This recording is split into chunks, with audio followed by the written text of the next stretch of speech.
बच्चों, easy history classes में आपका स्वागत है। आज हम क्लास 12 के लेसन 2 राजा, किसान और नगर के विषय में पढ़ेंगे। इसका कालखंड है 600 ईसा पूर्व से लेकर 600 ईस्वी तक, यानी कुल 1200 सालों तक। प्रथम पार्ट में हम लोग हड़प्पा सभ्यता के विषय में जान चुके हैं। हड़प्पा सभ्यता के पतन के बाद वैदिक सभ्यता प्रकाश में आती है। वैदिक सभ्यता के विषय में हमें जानकारी मिलती है 4 प्रसिद्ध वैदिक ग्रंथ, जिसमें ऋग्वेद सबसे प्राचीन है, उसके बाद यजुर्वेद, सामवेद, अथर्ववेद आदि। चारों वेदों के रचयिता और इस सभ्यता के जनक आर्य थे और ये सभ्यता ग्रामीण थी। इसी काल में ग्राम से जनपद विकसित हुए और 600 ईसा पूर्व तक आते आते जनपदों ने महाजनपदों का स्थान ले लिया। महाजनपद काल 6ठी शताब्दी ईसा पूर्व का अत्यंत बदलावकारी पीरियड माना जाता है और इसे बौद्ध काल भी कहते हैं।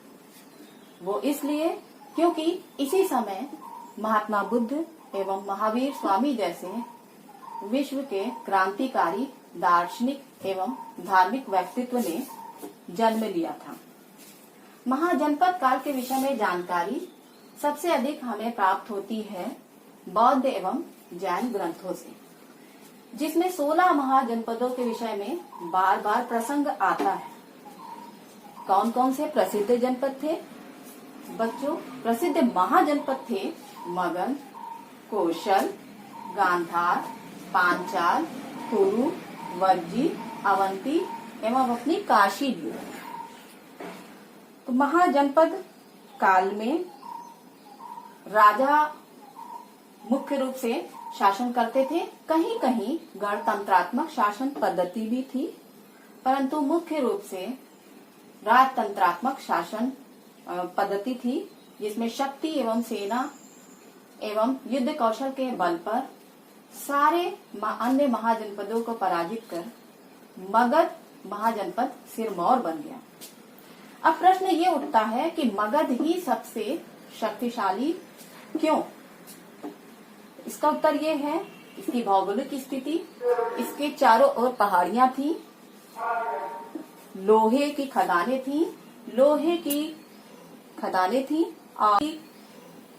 थी और जिससे लोहे के औजार बनते थे और हथियार बनते थे और खेती के लिए हल तैयार किए जाते थे। यहाँ पर गंगा एवं सोन जैसी उपजाऊ अन्य दायनी नदियां भी थी।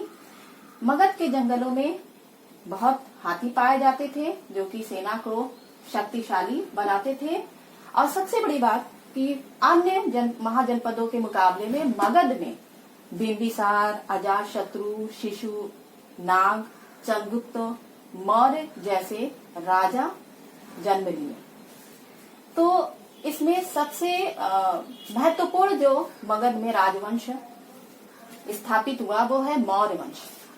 मौर्य वंश वो वंश था जिसको भारत में ऐतिहासिक सम्राट देने का क्रेडिट जाता है।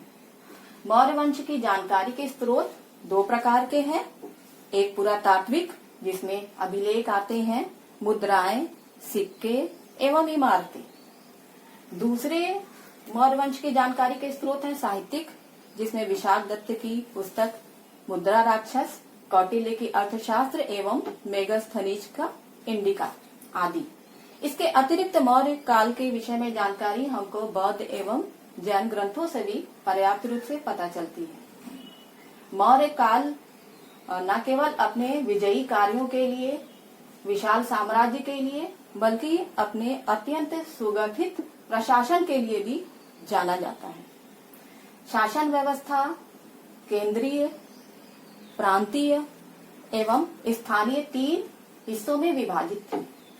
शासन का रूप निरंकुश राजतंत्रात्मक था, परंतु स्थानीय रूप में मेगास्थनीज के वर्णन के अनुसार 5-5 सदस्यों की समितियां शासन को अच्छे से संभालती थी एवं व्यवस्था बहुत अच्छे से बनाए रखती थी।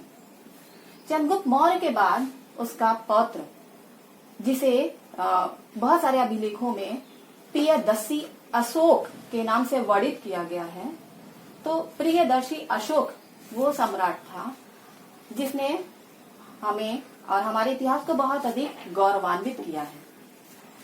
अशोक के विषय में अभिलेखों को पढ़ करके पर्याप्त जानकारी मिलती है और इसके लिए हम योगदान जिसको सबसे अधिक देने का जाता है वो है ईस्ट इंडिया कंपनी के प्रसिद्ध अंग्रेज अधिकारी जेम्स प्रिंसेप। अधिक देने का जाता है वो है ईस्ट इंडिया कंपनी के प्रसिद्ध अंग्रेज अधिकारी जेम्स प्रिंसेप, जिन्होंने 1830 ईस्वी से लेकर 1838 ईस्वी तक अत्यधिक मेहनत करके ब्राह्मी एवं खरोष्ठी लिपि में उल्लिखित पूरे भारत में जगह जगह पाए जाने वाले अभिलेखों को पढ़ करके अशोक के विषय में जानकारी एकत्रित करी है।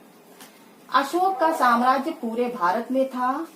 भारत ही नहीं बल्कि तब के अफगानिस्तान यानी गांधार, बलूचिस्तान, पाकिस्तान से लेकर के प्रिंसेप ने अशोक के अभिलेखों को भारत ही नहीं भारत से बाहर प्राप्त किए। गांधार यानी आज के अफगानिस्तान और बलूचिस्तान यानी आज के पाकिस्तान से लेकर के गुजरात, महाराष्ट्र, कर्नाटक, कलिंग आदि भारत एवं पश्चिमोत्तर भारत एवं पड़ोसी देशों में जो अभिलेख प्राप्त हुए हैं उसको एकत्रित करके उन्होंने अशोक के विषय में बताया है। अशोककालीन अभिलेखों की जो भाषा है वो प्राकृतिक है एवं लिपि खरोष्ठी व ब्राह्मी है। खरोष्ठी लिपि के जो अभिलेख हैं वो अफगानिस्तान एवं अफगानिस्तान में मोस्टली पाए गए हैं और बाकी पूरे भारत में ब्राह्मी लिपि में उसके अभिलेख पाए गए हैं।